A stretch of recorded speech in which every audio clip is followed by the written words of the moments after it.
So I've been using the Rain 5G network for the past 16 months, since around January 2021. So here are my opinions on the network, the good and the bad, and whether or not you should buy it. So before you even consider buying the Rain 5G, you first have to make sure that your area has coverage. So you have to go to the rain.co.za website and then go to the check coverage page, put in your address, and it will tell you whether or not you have 5G coverage in your area. So now in terms of the buying process, you first have to register on the Rain website. You put in your address, you put in your payment details, then you of course select the plan that you want to use. Once you have selected your plan, it will be delivered to your house. So it arrived in less than 4 days. I can't remember the exact day, but I was actually surprised at how quickly it arrived. You shouldn't be expecting to wait too long for this. You should get yours in like less than a week. And then in terms of setting it up, you just plug it in, and then there are two ways of setting it up. You can either connect to the Wi-Fi or use the Ethernet cable, which is included in the box, and then go to the router's configuration website where you can then set everything up. Or the simpler way is to download the Huawei AI Life app, which will guide you through the setup process. You can even scan a QR code on the bottom of the router so you don't have to manually put in the password, which is great. Then once you've got the router set up, you just gotta wait for it to finally get activated. Now from my experience with both the 4G and the 5G, I found that I had to wait around 6 hours. So I usually get the router at around 12, then at around 5 to 6, that's when it would start working. Now let's talk a bit more about the router. You've got this white color, which of course is going to attract quite a bit of dust. It does get kind of warm, so just be aware of that. Now before we got this 5G one, we used to have the Rain 4G, and then before that we had the Telkom 60 gig contract. And one thing I don't like about this 5G router is that it does not come with a backup battery that you can use during load shedding. So what that means is that every time there's load shedding, you will either have to have a UPS or you'll need to have maybe a house with like solar or whatever, so that you can power the router and keep it running during load shedding. Now if you happen to keep the router in the same place that you sleep in, you'll be happy to know that you can turn off the indicator lights on the front. You can just change the setting, and then every time it's night time, they'll just turn off so that they don't disrupt you at night. So now let's actually talk about the network and its performance. So when we first bought this back in January 2021, they only really had 3 plans. They had the 4G, they had the 5G, which was called this 5G standard, and then there was the highest option, which cost 1,000 Rand. And we got the middle option, and at the time they were offering 30 megabits per second in terms of speed. But of course, at around October 2021, they decided to expand their options, and now you have the 5G basic, which is 25, and then the one I'm using got upgraded to 15 megabits per second. Now one interesting thing I found about the Rain network is that compared to Telkom, this one is much more sensitive to where you place the router in your house. So whereas with the Telkom, I could place it anywhere, downstairs, upstairs, in the living room, in the study, anywhere, and it would still be pretty good. With the Rain, I have to place it in a very specific location, and it was one of the first times where I actually had to check on the website to see where exactly the tower is so I can point the router in the right location.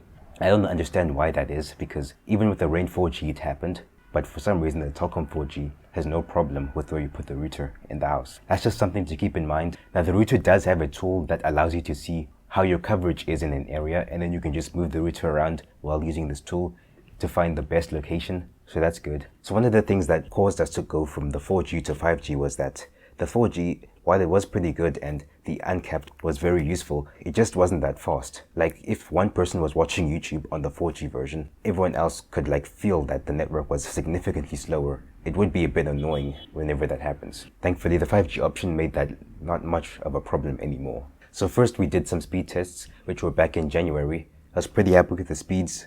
We were getting around, I can't remember the exact numbers, but we got, of course, before the upgrade, we got around 30 down and then around 18 up, which was very good and was like a 10 times improvement on the upload speed. And of course, the download speeds were improved by like 3 times, which made a pretty nice difference. And I'd say it's definitely worth the upgrade in terms of 4G to 5G. Then of course, later on, we got that upgrade from 30 megabits per second to 50, which once again improved just how much faster you could download apps and download stuff from the internet, like email attachments and all of that. So in terms of 4G to 5G upgrade, like I did, you find that the speed was increased by like 5 times. Downloading stuff would take 5 times less time. It would take significantly less time to download. When it came to like scrolling on, say, Instagram, the pictures would load significantly faster.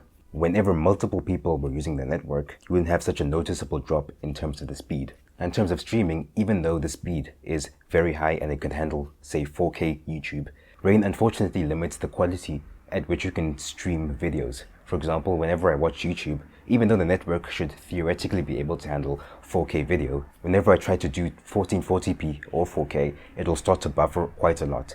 But in terms of watching videos in full HD, there is no problem. Just be aware that the streaming quality is limited by rain. Now, one thing I found very questionable was the fact that they never mentioned upload speeds anywhere on their rain website. They didn't even provide a range estimate or anything like that.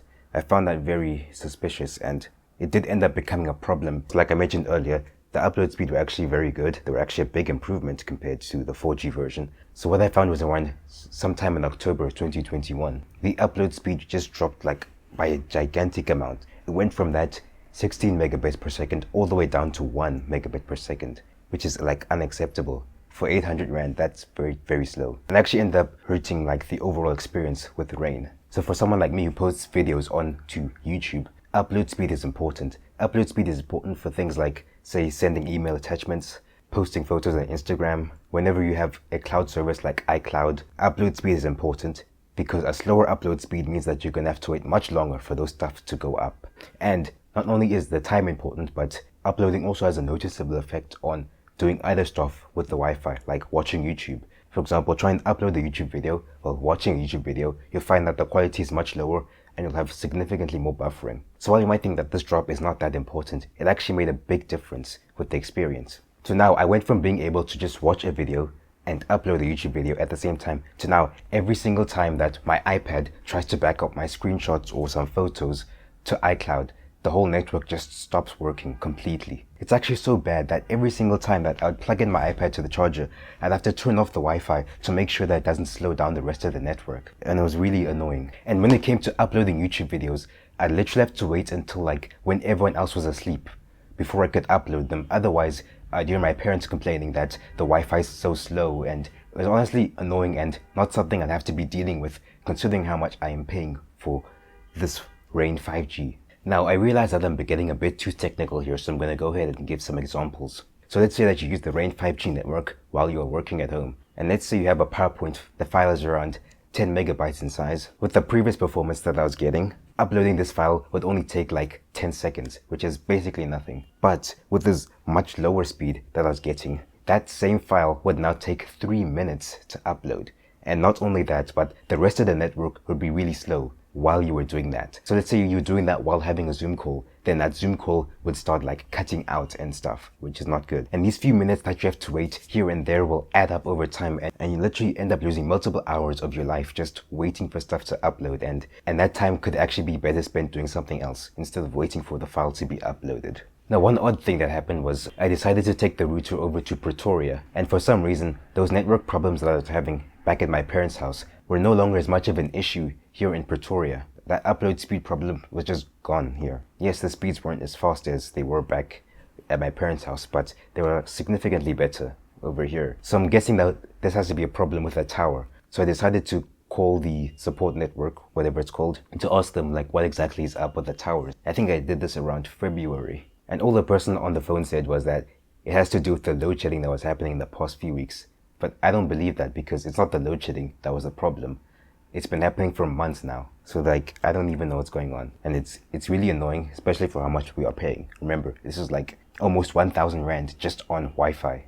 Now, one of Rain's most important parts of their whole brand is the fact that their data is completely uncapped. So while we might have all these problems with the speed and how unreliable it is depending on where you live, one thing I am pretty happy about is the fact that it's uncapped. I never have to worry about running out of data like I did with the old Telkom contract that I was using. So that meant that instead of having to wait until nighttime to say download the game on my Xbox, instead I can do it any time of the day. Like I can literally buy the game at like 3 in the afternoon and just start downloading it immediately and not have to worry about data. That was one of the things that I really liked about the uncapped. And the cool thing is that from what I've noticed is that there is no fair usage policy with this Rain 5G. So you're free to use as much data as you want and you'll never be slowed down like you would with like the Telkom option or all these other options that are out there. There was this one time in the month where we did end up using over 250 gigabytes of data in the month, and surprisingly, even then, the speed was still very high. So that is the best part about the whole Range 5G network.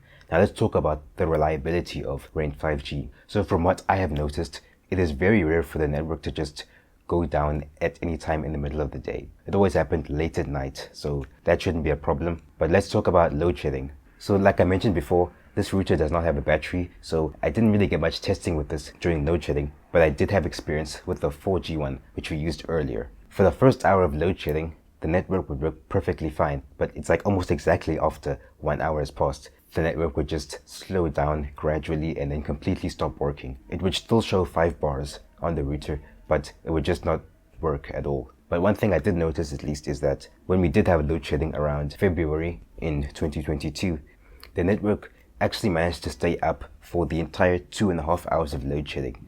So it's nice to see that improvement that Rain is making to their towers. So overall, would I recommend this network? To be honest, I can't really say yes or no. I would have loved to give you a definite answer, but this inconsistency in terms of the network, I can't really say. But of course, one of the good things about the fact that it's not a contract is that you can give it a try for 1 month, and then if you have a bad experience like I did, then you can just cancel and then switch to a different plan. But if you live in an area where the network actually performs well, then you'll be pretty happy with what you're paying for. So thanks for watching. If you have any questions, just leave them in the comments below.